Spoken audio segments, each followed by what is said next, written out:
Assalamualaikum warahmatullahi wabarakatuh. Nama saya Rizky Suci Ramadhani. Di sini saya akan memaparkan materi tentang bumi sebagai ruang kehidupan. Teori pembentukan bumi. Teori Big Bang atau ledakan besar.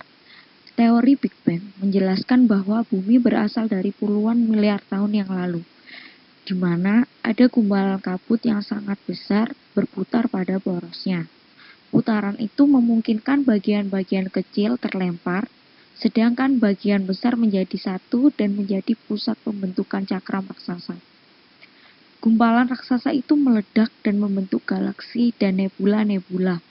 Sekitar 4,6 miliar tahun, pembekuan yang terjadi membuat nebula-nebula membentuk galaksi yang bernama Bima Sakti, dan kemudian terbentuk sistem tata surya.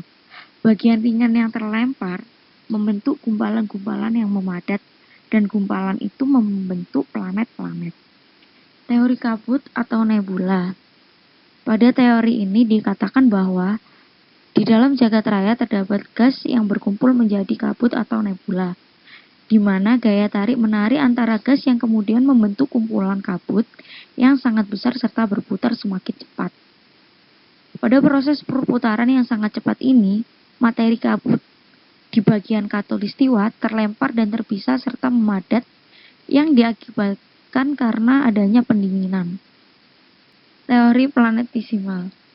Disebutkan dalam teori ini bahwa matahari terbentuk dari massa gas yang bermassa sangat besar. Di saat ada bintang lain yang melintas dan sangat dekat dan hampir terjadi tabrakan, terlalu dekatnya lintasan mempengaruhi antara gaya gravitasi dan dua bintang yang mengakibatkan tertariknya gas serta materi ringan yang ada pada bagian tepi.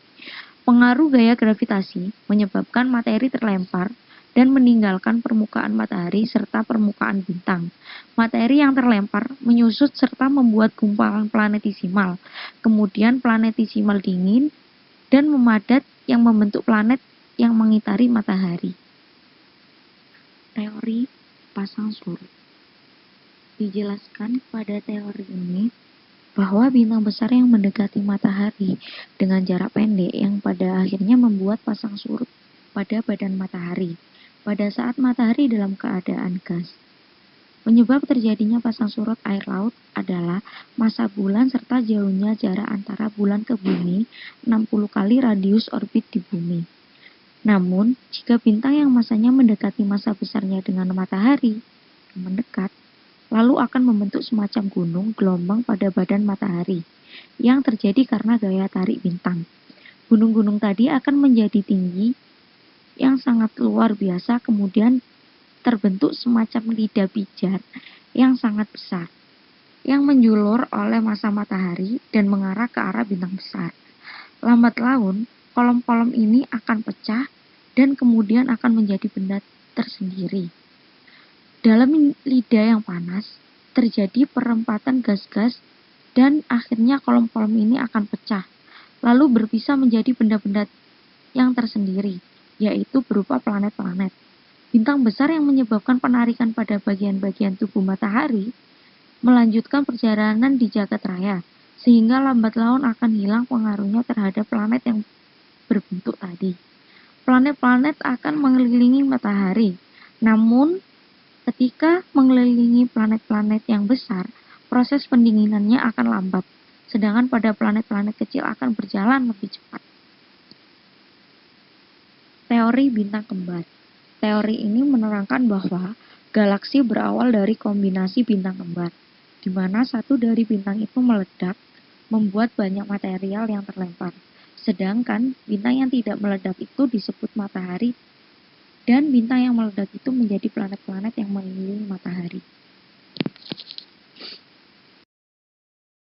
Lapisan-lapisan bumi terdiri dari atmosfer, eksosfer, termosfer, mesosfer, stratosfer, dan termosfer.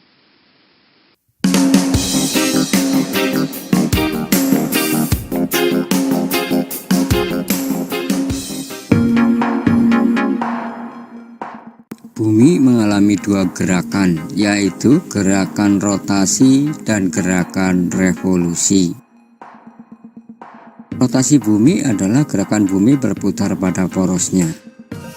Waktu yang dibutuhkan bumi untuk berputar pada porosnya disebut dengan kala rotasi bumi. Kala rotasi bumi yaitu 23 jam 56 menit dan 4 detik. Nah, kala rotasi ini dikenal dengan 1 hari. Beberapa akibat rotasi bumi antara lain sebagai berikut. Yang pertama, terjadinya siang dan malam. Pada bagian bumi yang menghadap matahari akan mengalami siang, sedangkan pada bagian bumi yang membelakangi matahari akan mengalami malam hari. Yang kedua, adanya perbedaan waktu di berbagai daerah. Di Indonesia sendiri terdiri dari 3 daerah waktu, yaitu waktu Indonesia bagian Barat, waktu Indonesia bagian Tengah, dan waktu Indonesia bagian Timur. Sedangkan dunia dibagi menjadi 24 wilayah waktu. Akibat yang ketiga adalah gerak semu harian matahari. Gerak semu harian matahari ditunjukkan oleh adanya matahari yang seolah-olah bergerak mengelilingi bumi. Padahal sebenarnya bumi yang bergerak mengelilingi matahari. Akibat yang keempat adalah pembelokan arah arus laut. Arah arus laut berbelok searah perputaran jam pada belahan bumi selatan. Sedangkan pada belahan bumi bagian utara, arah laut bergerak berbelok berlawanan dengan arah putaran jarum jam. Yang kelima, akibat rotasi bumi adalah perbedaan percepatan gravitasi bumi. Bentuk bumi pada kedua kutub adalah tepat dan mengembang di bagian khatulistiwa.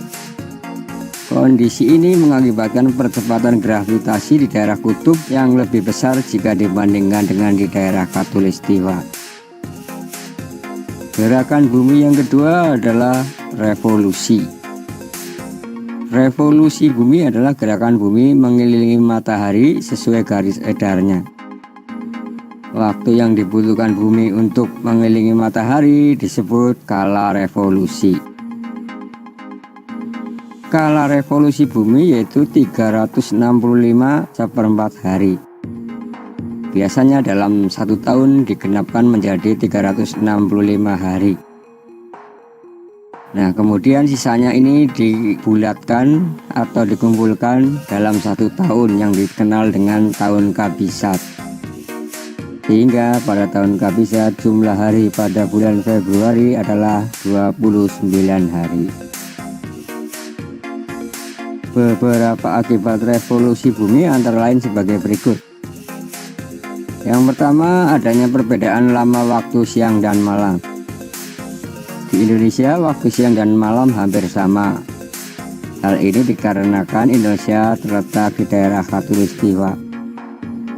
Sementara di daerah yang berada dekat dengan kutub, pada musim dingin waktu siang akan lebih singkat dari waktu malam. Kondisi sebaliknya terjadi pada musim panas. Waktu siang akan lebih lama daripada waktu malam. Yang kedua adalah adanya perubahan rasi bintang. Rasi bintang di langit akan terlihat berbeda pada setiap bulannya. Hal ini terjadi akibat revolusi bumi. Rasi bintang yang terlihat di langit akan terlihat berbeda dari satu waktu ke waktu lainnya. Yang ketiga adalah adanya gerak semu tahunan matahari. Gerak semu tahunan matahari dapat diamati melalui posisi matahari dalam 1 tahun. Suatu waktu matahari terbit dari timur agak sedikit ke utara. Suatu waktu matahari dapat terbit dari timur dengan bergerak agak ke selatan. Akibat yang keempat adalah adanya perubahan musim.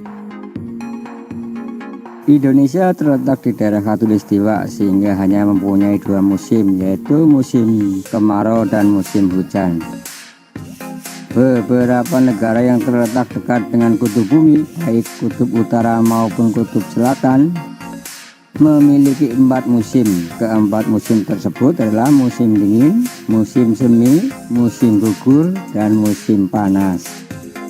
Nah, demikian penjelasan mengenai revolusi dan rotasi bumi. Semoga video ini bermanfaat. Terima kasih.